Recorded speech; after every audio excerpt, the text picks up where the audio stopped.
Восенню мінулага года наша здымачная група пабывала ў двары па вуліцы Адамкоўскай. Сапраўды, увечары было вельмі цёмна. Да бліжэйшых прыпынку і крамы прахожыя асвятлялі сабе шлях ліхтаром альбо хадзілі на свой жах і рызыку.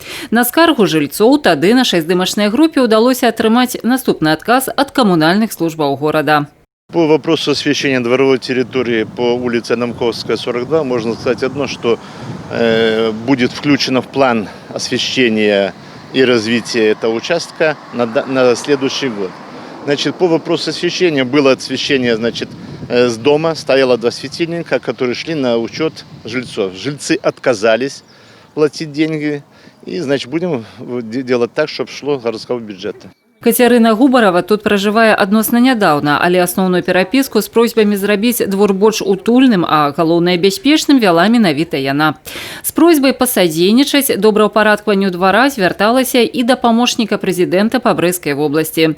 Жанчыне паведамілі, што агульную рэканструкцыю дваровай тэрыторыі пакуль правесці немагчыма, але святло абавязкова будзе. І яно сапраўды з'явілася па прычыне таго, што праектам двара асвятлення не прадугледжана, было прынята рашэнне выкарыстоўваць ліхтары, прымацаваныя на пад'ездах.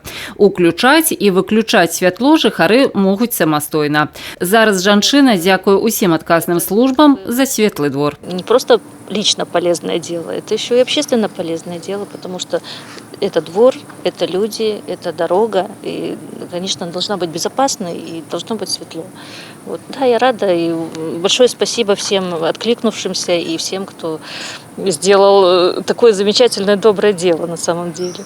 На сённяшні дзень жыхары атрымалі першыя жыроўкі пасля ўключэння новага святла. Па словах Кацярыны Губаравай, кошт за агульнае асвятленне значна не змяніўся.